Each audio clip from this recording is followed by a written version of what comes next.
Assalamualaikum warahmatullahi wabarakatuh. Bertemu kembali dengan saya Nurhani Dani Munte, calon guru penggerak angkatan 11 dari UPTD SD Negeri 14 Tanjung Medan, Kabupaten Labuhan Batu Selatan. Kali ini saya tidak sendiri, saya ditemani oleh Ibu Junaida Lubis. Beliau adalah guru kelas 1A di UPTD SD Negeri 14 Tanjung Medan, Kabupaten Labuhan Batu Selatan. Assalamualaikum Ibu Junaida. Waalaikumsalam Ibu. Bagaimana kabarnya hari ini Ibu? Alhamdulillah sehat. Alhamdulillah. Hari ini kita akan mengadakan percakapan praobservasi ya Bu ya. Ibu. Nanti saya akan amati jalannya proses pembelajaran yang Ibu lakukan di dalam kelas.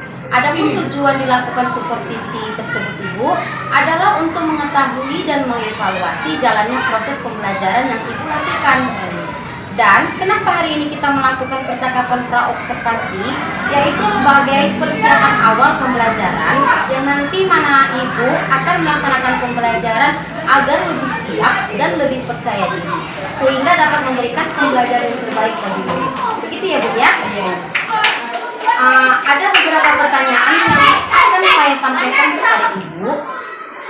Bisa ya Bu, kita mulai ya Bu ya? Baiklah Ibu. Adapun pertanyaan saya, yaitu yang pertama berkaitan dengan tujuan pembelajaran. Kira-kira apa tujuan pembelajaran yang akan Ibu lakukan? Dari di sini sudah saya rancang, saya membuat tujuan pembelajarannya yaitu dengan melalui kegiatan tanya jawab, peserta didik ini dapat menjabarkan pendapat tentang manfaat patuh terhadap aturan di sekolah dan di rumah. Dan melalui berdiskusi siswa dapat mengemukakan pendapat mengenai aturan di rumah dan di sekolah. Baik Ibu, tujuan pembelajaran yang akan Ibu capai. Ya, selanjutnya, bagaimana mengenai area pembangunan yang hendak Ibu capai? Kalau menurut saya yang sudah saya rancang di belajar ini, adapun yang akan saya capai pada peserta didik, setelah mereka ini mengetahui tentang aturan mereka itu, maksudnya mengenai aturan di rumah dan di sekolah, mereka mengetahui manfaatnya. Dan setelah itu mereka melakukan diskusi. Dari hasil diskusi itu kami membuat kesepakatan sederhana di dalam kelas. Begitu. Baik Ibu, mengenai area pembangunan yang akan Ibu capai tersebut, selanjutnya saya ingin bertanya bagaimana rancangan pembelajaran yang akan Ibu lakukan dari strategi apa yang sudah Ibu persiapkan. Jadi kalau menurut saya yang sesuai dengan rancangan yang saya buat ini, saya membuat model PBL, Problem Based Learning. Strateginya yaitu berdiferensiasi. Baik Ibu, artinya strategi yang akan Ibu lakukan yaitu strategi media pembelajaran berdiferensiasi ya Bu ya, dan model pembelajarannya BBL ya Bu. Iya. Nah, bagaimana media yang Ibu lakukan dalam pembelajaran yang diferensiasi? Kalau media yang akan saya buat nanti ada PowerPoint, dan dalam PowerPoint itu ada video begitu. Baik Ibu, kapan Ibu akan melakukan pembelajaran tersebut? Hari Kamis tanggal 7 November 2024. Baik, saya akan datang ke kelas Ibu ya. Saya akan melakukan supervisi di kelas Ibu. Saya akan melihat dan mencatat kegiatan pembelajaran yang akan Ibu lakukan. Nah, nanti setelah Ibu melaksanakan kegiatan pembelajaran di kelas, kita akan melakukan percakapan yang terakhir ya Bu, yang nantinya akan didampingi oleh pengajar praktik, yaitu percakapan pasca observasi ya Bu ya. Baik Bu, sebelum kita melakukan observasi, kira-kira apa yang sudah Ibu dapatkan pada percakapan? Jadi sebelum persiapan ini kan Bu, yang pertama setelah Ibu menunjuk saya sebagai si observasi ini, saya langsung semangat karena mendapat kesempatan dan saya menambah ilmu dan wawasan untuk menyiapkan bahan ajar yang akan diobservasi nanti. Baiklah, terima kasih ya Ibu atas waktunya sudah bersedia berbincang-bincang dengan saya pada kegiatan observasi ini. Demikian percakapan saya hari ini, sampai bertemu kembali pada kegiatan observasi di kelas dan percakapan pasca observasi. Assalamualaikum warahmatullahi wabarakatuh. Kira-kira apa tujuan pembelajaran yang akan Ibu lakukan? Jadi di sini sudah saya rancang, saya membuat tujuan pembelajarannya yaitu dengan melalui kegiatan saya jawab, peserta didik ini dapat menjabarkan pendapat tentang manfaat patuh terhadap aturan di sekolah dan di rumah, dan melalui berdiskusi siswa dapat mengemukakan pendapat mengenai aturan di rumah dan di sekolah. Baik Ibu, tujuan pembelajaran yang akan Ibu capai. Ya, selanjutnya, bagaimana mengenai area pembangunan yang hendak Ibu capai? Kalau menurut saya yang sudah saya rancang di belajar ini, adapun yang akan saya capai pada peserta didik, setelah mereka ini mengetahui tentang aturan mereka itu, maksudnya mengenai aturan di rumah dan di sekolah, mereka mengetahui manfaatnya. Dan setelah itu mereka melakukan diskusi. Dari hasil diskusi itu kami membuat kesepakatan sederhana di dalam kelas. Begitu. Baik Ibu, mengenai area pembangunan yang akan Ibu capai tersebut, selanjutnya saya ingin bertanya bagaimana rancangan pembelajaran yang akan Ibu lakukan dari strategi apa yang sudah Ibu persiapkan. Jadi kalau menurut saya yang sesuai dengan rancangan yang saya buat ini, saya membuat model PBL, Problem Based Learning. Strateginya yaitu berdiferensiasi. Baik Ibu, artinya strategi yang akan Ibu lakukan yaitu strategi media pembelajaran berdiferensiasi ya Bu ya, dan model pembelajarannya PBL ya Bu. Iya. Nah, bagaimana media yang Ibu lakukan dalam pembelajaran ini? Kalau media yang akan saya buat nanti ada PowerPoint, dan dalam PowerPoint itu ada video. Begitu. Baik Ibu, kapan Ibu akan melakukan pembelajaran tersebut? Hari Kamis tanggal 7 November 2024. Baik, saya akan datang ke kelas Ibu ya. Saya akan melakukan supervisi di kelas Ibu. Saya akan melihat dan mencatat kegiatan pembelajaran yang akan Ibu lakukan. Nah, nanti setelah Ibu melaksanakan kegiatan pembelajaran di kelas, kita akan melakukan percakapan yang terakhir ya Bu, yang nantinya akan didampingi oleh pengajar praktik, yaitu percakapan pasca observasi ya Bu ya. Baik Bu, sebelum kita melakukan observasi, kira-kira apa yang sudah Ibu dapatkan pada percakapan? Jadi sebelum persiapan ini kan Bu, yang pertama setelah Ibu menunjuk saya sebagai si observasi ini, saya langsung semangat karena mendapat kesempatan dan saya menambah ilmu dan wawasan untuk menyiapkan bahan ajar yang akan diobservasi nanti. Baiklah, terima kasih ya Ibu atas waktunya sudah bersedia berbincang-bincang dengan saya pada kegiatan observasi ini. Demikian percakapan saya hari ini, sampai bertemu kembali pada kegiatan observasi di kelas dan percakapan pasca observasi. Assalamualaikum warahmatullahi wabarakatuh.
dia langsung mandi. Terus apa lagi tadi? Hah? Gosok gigi, pas mandi dia gosok gigi. Terus apa lagi tadi? Itu membersihkan kegiatan yang di dalam lagi bangun tidur itu merupakan kewajiban anak di rumah dan juga termasuk aturan anak di rumah. Ya, aturan untuk anak di rumah. Apa sih aturannya tadi? Mandi. Waktu itu ngapain? Kan tempat tidur. Nah, anak-anak ibu mau nanya. Anak-anak ibu tahu nggak manfaat dari mematuhi aturan? Apa sih manfaat dari mengapa mematuhi aturan? Apa nak? Ayah mematuhi aturan, manfaatnya apa? Itu pengertian dari aturan. Siapa? Apa? Gak ada yang tahu? Oke, kita simak ya. Lanjut. Nah, itu mau bertanya dulu. Apa itu aturan? Tadi apa jawabannya? Tindakan yang harus dilakukan. Tepuk tangan untuk Alif. Tindakan yang harus dilakukan. Betul nggak jawabannya? Kita bisa. Peraturan yaitu segala yang harus ditaati dan dijalankan. Berarti hampir sama jawabannya dengan Alif kan? Iya. Berarti kalau aturan itu memang harus dilakukan dan ditaati atau dipatuhi. Nah, lihat lagi. Ada gambar apa ini? Ada gambar sekolah dan nah, kira-kira aturan sekolah. Siapa yang buat aturan di sekolah? Hah? Kepala sekolah. Iya. Karena jabatan paling tinggi di sekolah kepala sekolah. Tapi yang tepatnya seluruh warga sekolah ya. Terus, kalau yang di rumah siapa yang membuat peraturannya? Ibu dan ayah. Siapa yang mematuhi peraturan di rumah? Seluruh anggota. Pintar. Kita lanjut ya. Lihat. Nah, kita masuk manfaat peraturan. Tadi gunanya anak-anak ibu nggak ada yang jawab. Nah, jadi inilah manfaat dari peraturan.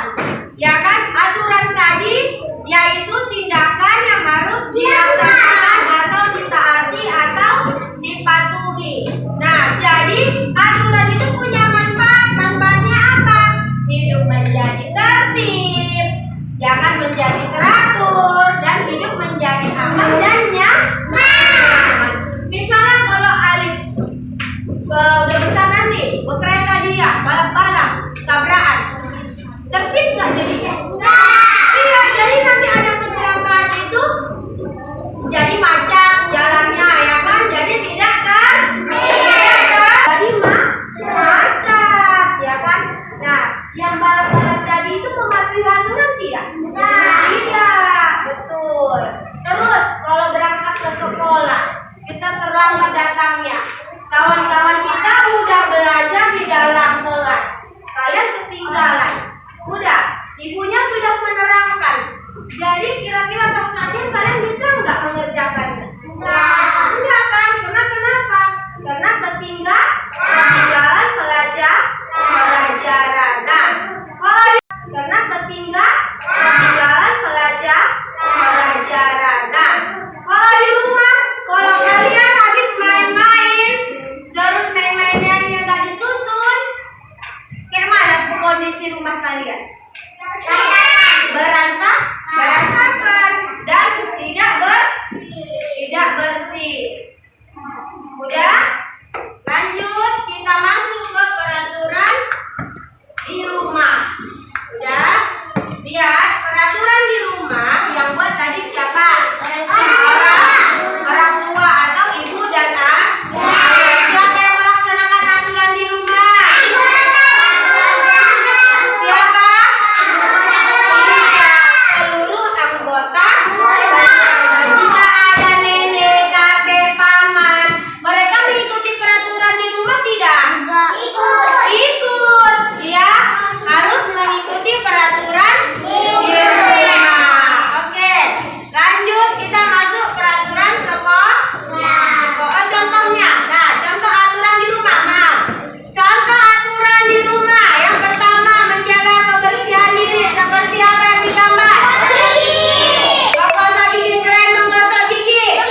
Sekolah dulu ya Bu, ya kan, doakan saya ya Bu, supaya saya menjadi anak yang pintar. Oke, bisa nanti dipraktekkan di rumah? Bisa. Lanjut, contoh aturan di rumah. Lihat ada anak itu di depan pintu ngapain? Ngapain sambil apa? Bangun belajar. Kalau yang Islam bagaimana mengucapkan salamnya? Assalamualaikum. Yang Kristen bagaimana? Salam. Iya. Nah, kalau tidak mengucapkan pintu dan ketuk pintu bagaimana? Iya, berarti disebut maling. Maling itu dia masuk ke dalam rumah tidak mengucapkan salam. Mau disebut maling? Mau disebut maling? Nah, kalau tidak mau disebut dengan maling, kita harus mengucapkan. Iya, udah. Lanjut. Lihat ada ayah sedang apa di rak sepatu.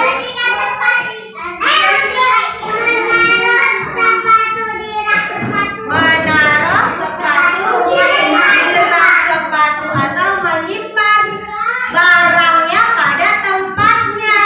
Sepatu tempatnya di mana? Di rak sepatu. Buku tempatnya di mana?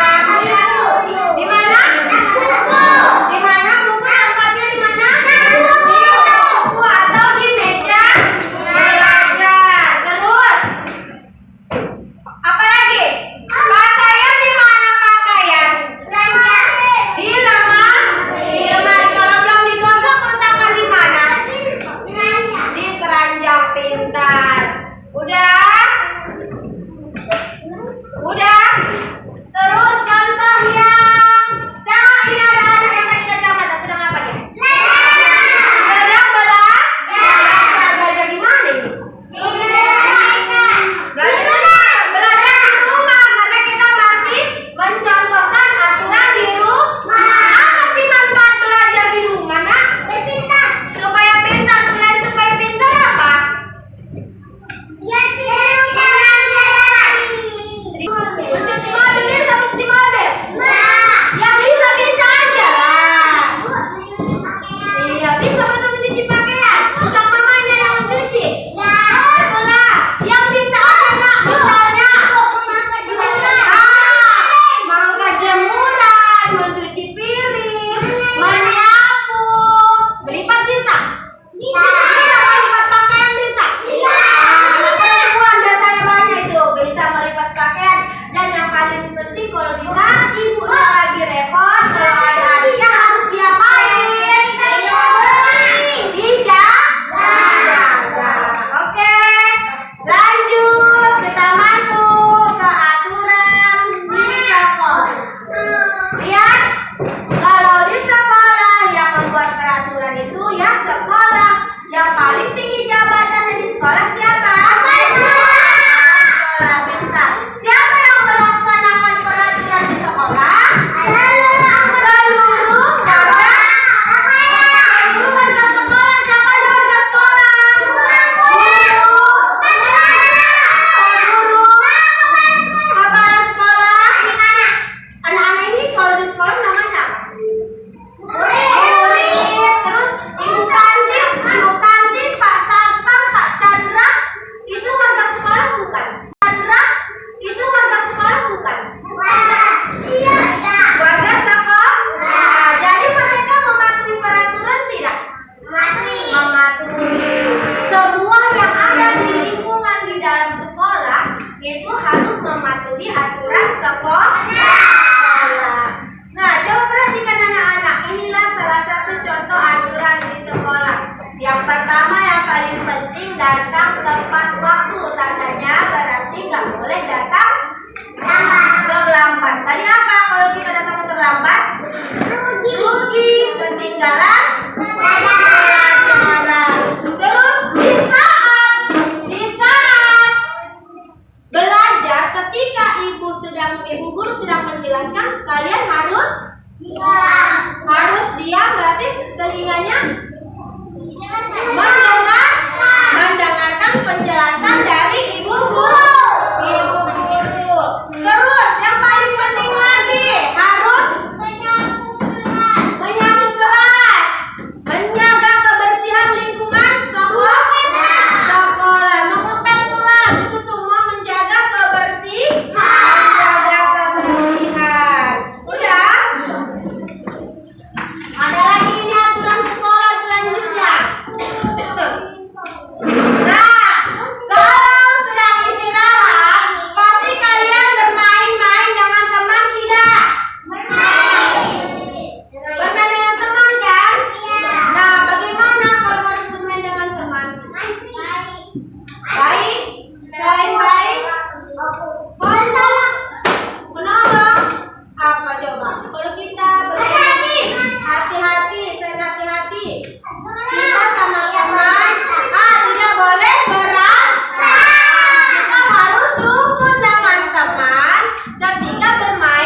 Ya, berdiskusi 5 menit.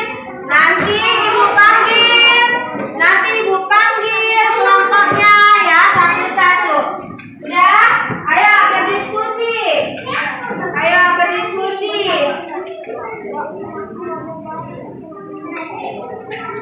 Udah, 5 menit ya, 5 menit. 5 menit, bukan detik, 5 menit. Berdiskusi dulu dengan temannya ya.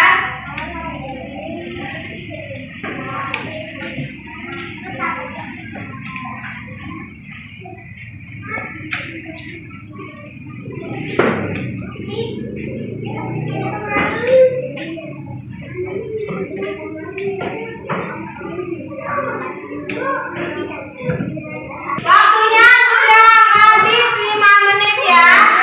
Ayo, untuk kelompok 1 maju semua. Ayo.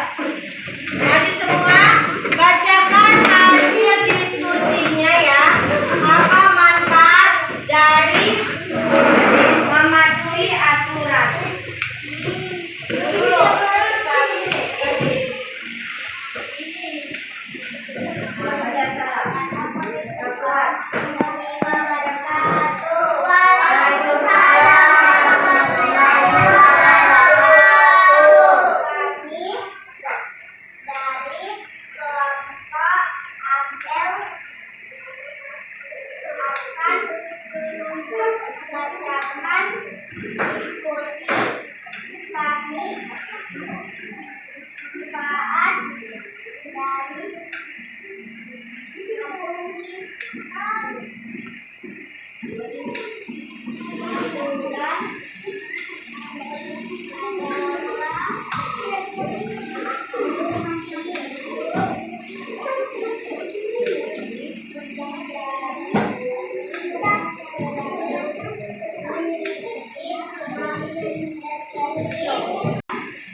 Assalamualaikum warahmatullahi wabarakatuh. Waalaikumsalam warahmatullahi wabarakatuh.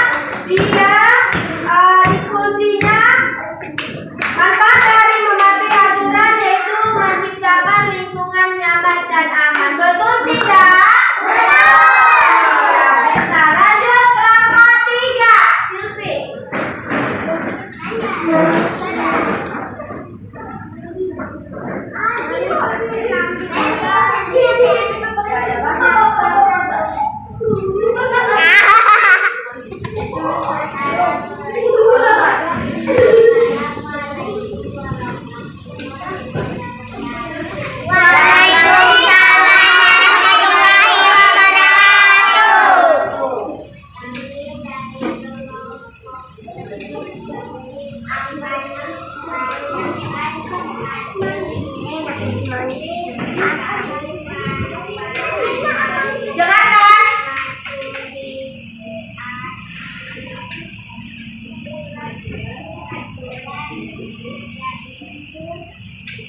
Lanjut kelompok Sakila.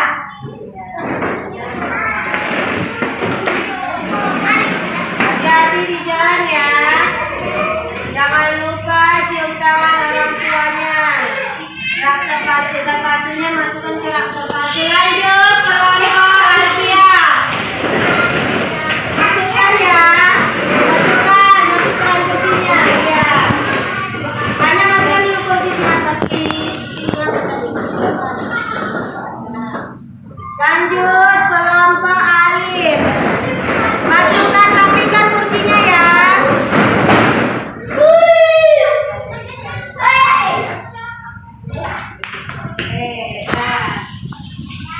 Hati di jalan.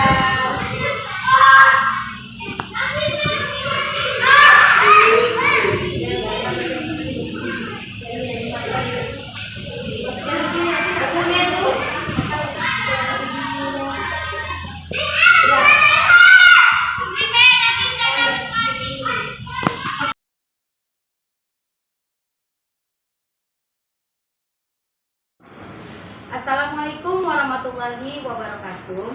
Bertemu kembali dalam pelaksanaan pasca observasi dengan saya Nurhani Dalinte, calon guru penggerak angkatan 11 dari UPTD SD Negeri 14 Tanjung Medan, Kecamatan Kampung Raya, Kabupaten Labuan Batu Selatan, dan masih ditemani oleh Ibu Junaida Lubis dari UPTD SD Negeri 14 Tanjung Medan sebagai guru yang diobservasi untuk pelaksanaan supervisi akademik, dan didampingi oleh Bapak Arif Sabana sebagai pengajar praktik calon guru penggerak angkatan 11 dari Kabupaten Labuan Batu Selatan. Baiklah, bagaimana kabarnya Pak dan Ibu? Alhamdulillah baik. Alhamdulillah. Kalau begitu, di sini saya akan melakukan pasca observasi dengan Ibu untuk mengevaluasi bagaimana pembelajaran yang sudah Ibu laksanakan di kelas. Nanti ada beberapa pertanyaan yang akan saya pertanyakan kepada Ibu. Kita mulai ya Bu ya. Adapun pertanyaan saya yang pertama, bagaimana perasaan Ibu melakukan proses observasi sewaktu di dalam kelas?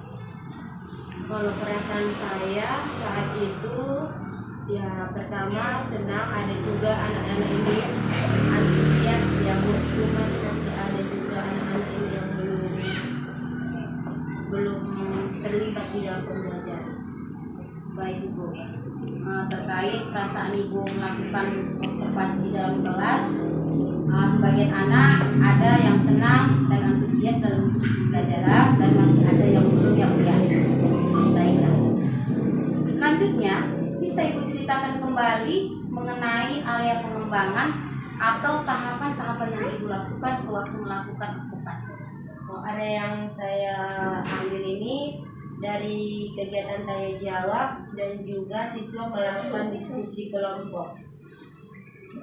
Tahapan-tahapannya di mana peserta didik nanti setelah mendengarkan penjelasan dari gurunya, mereka menjelaskan arti dari manfaat dari patuh aturan itu apa. Baik Ibu. Nah, sejauh mana area pengembangan yang Ibu lakukan? Apakah sudah berjalan dengan baik atau tidak? Kalau menurut saya sudah baik, namun masih ada beberapa yang mau diperbaiki begitu. Baiklah Ibu, sudah baik ya. Dan akan masih ada yang mau diperbaiki. Selanjutnya, bagaimana kendala atau hambatan yang Ibu alami dalam melakukan observasi? Hambatannya yang sudah saya katakan tadi, yaitu ada anak yang belum terlibat di dalam pembelajaran. Begitu. Terdapat beberapa anak yang belum terlibat itu ya. Nah, menurut Ibu, mengapa itu bisa terjadi? Mungkin kurangnya saya berjalan gitu ya ke tempat anak yang tidak terlibat ini gitu kan. Gimana ya Bu? Tidak jalan saya ke tempat dia begitu. Saya hanya fokus kepada anak yang pintar saja begitu. Berarti Ibu kurangnya interaksi ya? Iya. Oke. Baiklah. Bagaimana rencana Ibu agar itu tidak bisa terjadi lagi dan proses pembelajaran Ibu terjadi dengan lebih baik lagi? Nah, saya akan memperbaiki diri saya. Yang pertama itu lah Bu, menjalin interaksi yang baik kepada peserta didik di dalam pembelajaran nanti. Begitu Bu. Gitu ya Bu ya. Kira-kira kapan Ibu akan melakukan rencana Ibu tersebut? Insya Allah kalau tidak halangan di akhir bulan November ini. Baiklah Ibu. Di akhir Bulan November. November ini ya. Saya harap itu saya tunggu ya Bu ya. Iya Bu. Nah, kita lanjutkan kembali bagaimana proses yang sudah Ibu laksanakan, apakah sudah Ibu jalankan atau bagaimana ya Bu ya. Nah, mungkin itu saja pertanyaan saya Ibu. Mudah-mudahan apa yang Ibu rencanakan dapat berjalan dengan baik. Terima kasih banyak ya Bu ya sudah menjawab dan memberikan waktunya kepada saya. Saya akan memberikan kesempatan kepada Bapak pengajar praktik untuk memberikan umpan balik atau tanggapan terhadap percakapan pasca observasi dalam pelaksanaan observasi di kelas. Jadi pelaksanaan pasca observasi yang sudah Ibu lakukan berdua sudah baik, sudah sesuai dengan alurnya masing-masing. Kemudian Bu Nurhani juga sudah memberikan pertanyaan yang berbobot kepada rekan sejawatnya untuk menemukan solusi daripada permasalahan Ibu tersebut dalam pelaksanaan observasi. Mungkin itu aja. Mudah-mudahan pelaksanaan observasi ini jangan sampai di sini saja. Semoga ditingkatkan kembali dan Ibu Nurhani juga kiranya berkolaborasi dengan rekan sejawatnya. Terima kasih. Bisa kembali dari saya dan saya kembali kepada Bu Nurhani. Baik, terima kasih Bapak atas masukannya atau tanggapannya. Akhirnya selesai sudah observasi kelas dan pasca observasi sesuai dengan supervisi akademik, dan saya akhiri. Assalamualaikum warahmatullahi wabarakatuh. Waalaikumsalam warahmatullahi wabarakatuh.